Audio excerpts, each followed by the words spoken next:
이어서 오술에 대해서 말씀을 더 드리겠습니다. 오술, 소우자 슬개골슬.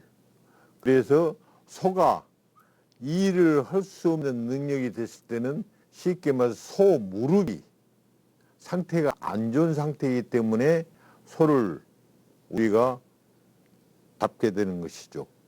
그래서 소우자 슬개골슬, 이 우술이 인간한테 관절계통에 사용을 쓰겠다 해서 관절약으로 사용을 많이 하죠. 그러면 우술 뿌리를 요즘 같으면 가을에서 겨울에 채취에다가 일반적으로 통속적으로 식구들이 누구나 다 먹을 수 있게끔 식혜를 담가서 먹으면 최고 좋은 효과를 볼 수가 있어요. 우술, 그렇지 않으면 우술을 말려서 물을 끓여서 자셔도 되고, 그 우술은 특히 자궁 경방 확장 작용이 있기 때문에 임산부한테는 절대 자셔서는 안 됩니다. 그러는데 일반적으로 나이 드신 분들이든 나이 안 드신 분들이든 보편적으로 극심한 관절 통증이 있는 경우는 산에 가서 보시면 단풍 종류에도 털단풍이라고 있어요. 털단풍하고 우술하고 또 귀전울하고 이 세 가지를 각각 70g씩 세 가지를 섞어서 물을 끓여서 복용을 하면 극심한 관절 통증에는 특효약으로 사용하고 있습니다. 다음에 아까 말씀드리지 못한 것 중에 하나, 원추리에서 우리가 제일 위에 있는 게 원추리죠. 원추리에서 모해초란 말이 있어요. 모해초는 뭐냐? 지난해에 마른 채 잎이 작년도에 잎이 피어가지고 그것이 마른 채 떨어지지 않고 새순이 날 때까지 남아있어 어린 자식을 보호하는 어미와 같다 해서 모해초라고도 불러요.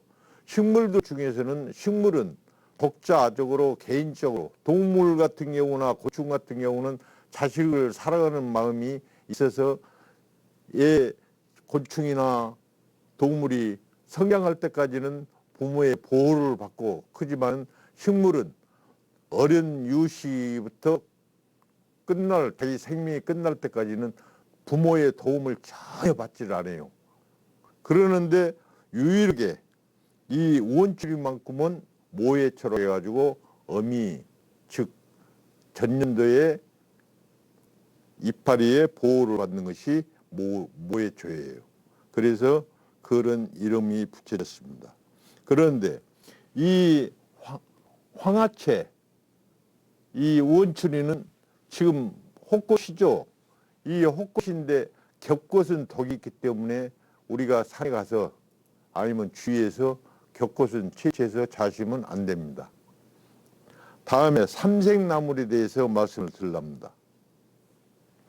삼색나물 하면 우리가 도라지, 고사리, 시금치 이 세 가지를 말씀을 드릴 수가 있는데, 이 세 가지는 우리가 제사를 지내든 명절 때 무슨 행사를 있든 나물 종류를 놓을 때 세 가지에서 5가지, 7가지 이렇게 놓죠. 그런데 이 세 가지만 넣어도 모든 게 해결될 수 있는 것이 도라지, 고사리, 시금치예요.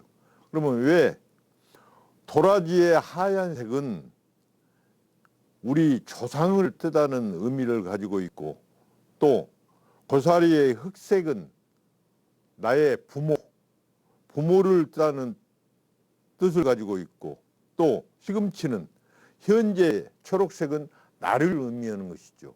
그렇기 때문에 흰색, 흑색, 초록색 이 세 가지를 상에다 차리면 조상, 부모, 나 온 가족이 모여있는, 우리 가족이 모여있는 상태가 되기 때문에 세 가지 놓으면 괜찮습니다.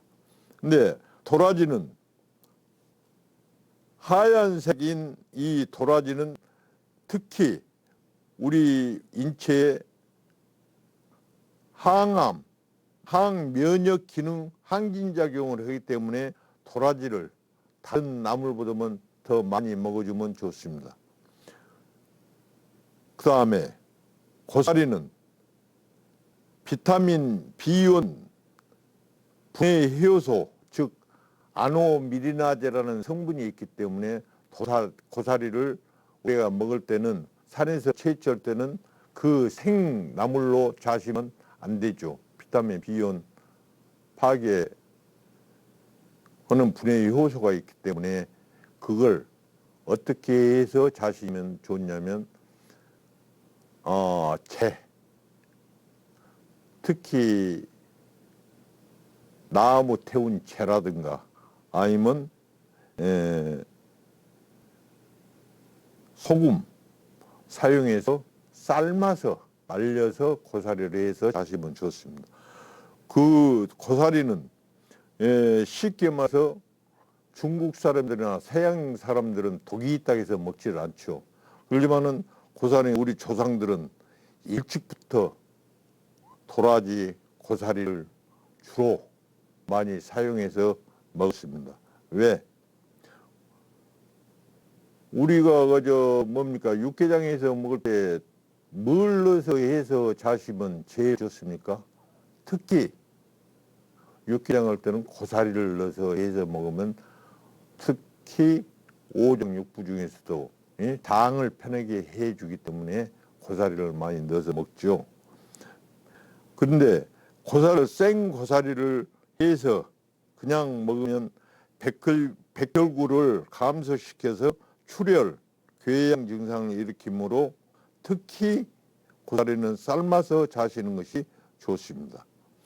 시금치는 우리가 궤혈병이라든가 눈 건강, 알코올 해독작용이 있기 때문에 시금치는 꼭 자시면 좋습니다. 특히 루테인이라는 성분이 있어가지고 눈 황반 변성 있는 환자들한테는 제가 권하고 싶은데 시금치는 어떻게 해서 자십니까? 생으로 자시지 않지 않습니까? 어떻게 자시냐면 살짝 데쳐서 자시죠. 왜? 수산이라는 성분이 있기 때문에 시금치는 살짝 데쳐서 자시는 것이 아주 몸에 좋습니다. 그 다음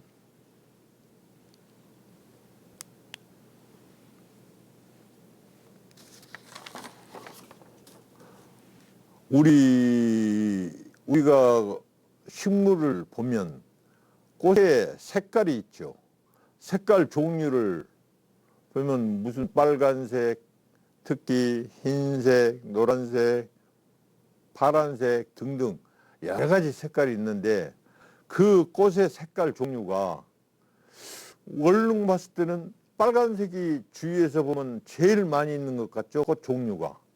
그런데 사실은 우리 식물학자 이영로 박사님께서 2,300여 종의 식물을 분류해서 꽃의 색깔을 분류해 본 결과 노란색이 제일 많고 그 다음 흰색, 그 다음 푸른색, 그 다음 빨간색 종류가 제일 적은 상태로 분류가 됐어요. 왜?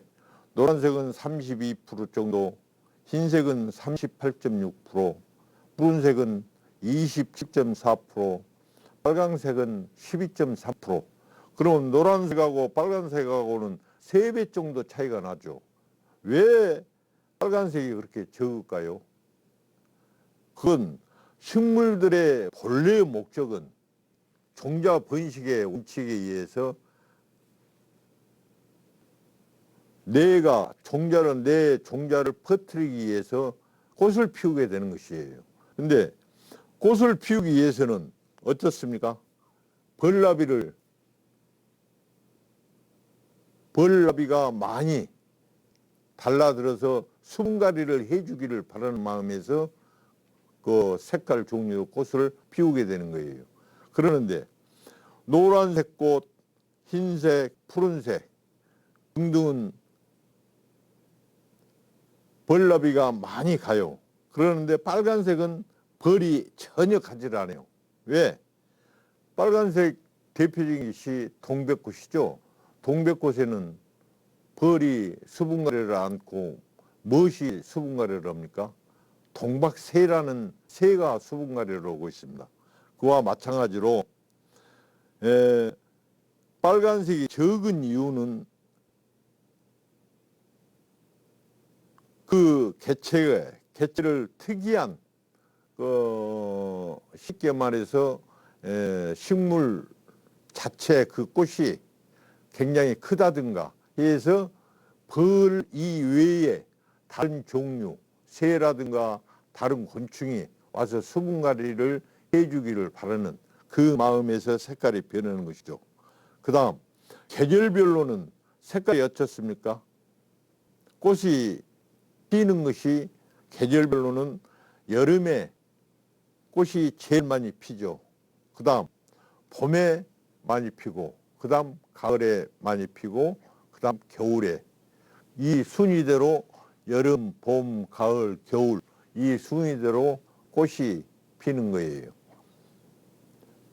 그 다음에 우리가 산에를 가게 됐을 때 산행시 우리가 주의할 사항은 무엇일까요? 산을 가면 대부분 등산을 간다든가 일반적으로 산행을 간다든가 했을 때는 무슨 옷 색깔을 많이 입습니까? 빨간색 계통의 옷을 많이 입고 산행을 하게 되죠.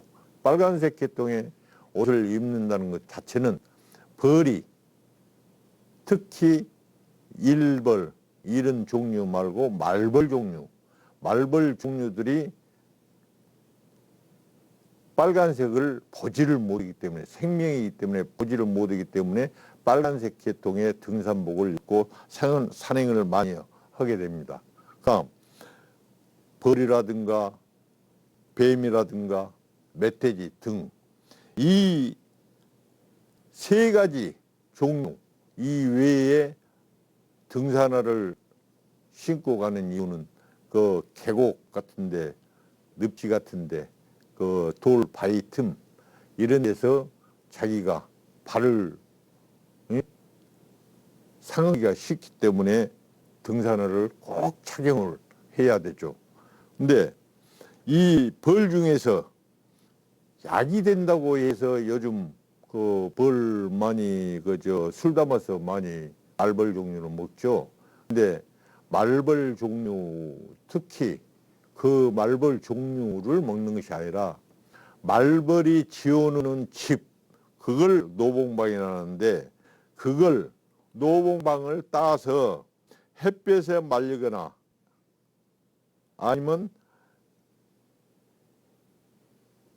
그래 햇볕에 말려서 약간 데치든가 해가지고 그 안에 들어있는 번데기라든가 벌레를 털어버리고 생용하거나 아니면 볶아서 사용을 하는 것이에요. 그러지 이걸 뭐 안에 있는 말벌 그걸 가져다가 그걸 같이 해서 술 담아서 먹으면 안 됩니다. 그 다음 이 그림상에 이게 무슨 꽃일까요? 접시꽃이죠. 촉규화라고 해가지고 이 촉규화는 접시꽃은 쉽게 말해서 이 이파리 자체가 해의 방향대로 기울어져서 뿌리를 비추지 못하게 하는 성질을 가지고 있어요. 그래서 우리가 꽃 중에서 충신 내 뿌리 입으로 개서 내 뿌리를 감추는 그 치부를 보이지 않게끔 임금 게린다 해서 임금님 충을 의미하는 그 의미를 가지고 있는 그 뜻을 가지고 있기 때문에 촉규화라고 그렇게 부릅니다. 그래서 이 접시꽃은 일반적으로 선비집 정원에다가 조선시대 때는 많이 심었어요. 꽃이 왜?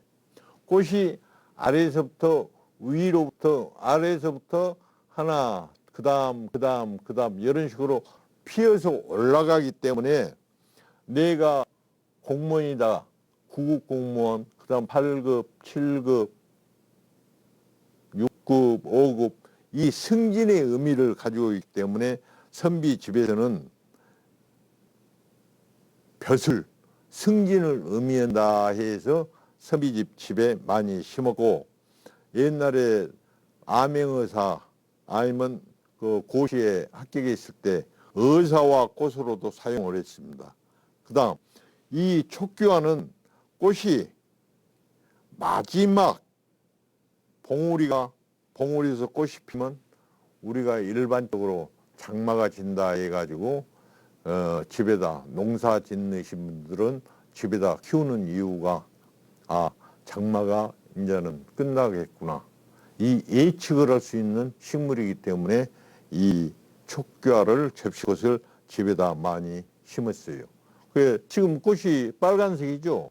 이 빨간색 꽃은 인간이 빨간이 된 부위가 주로 어디가 많이 나올까요? 코끝이죠.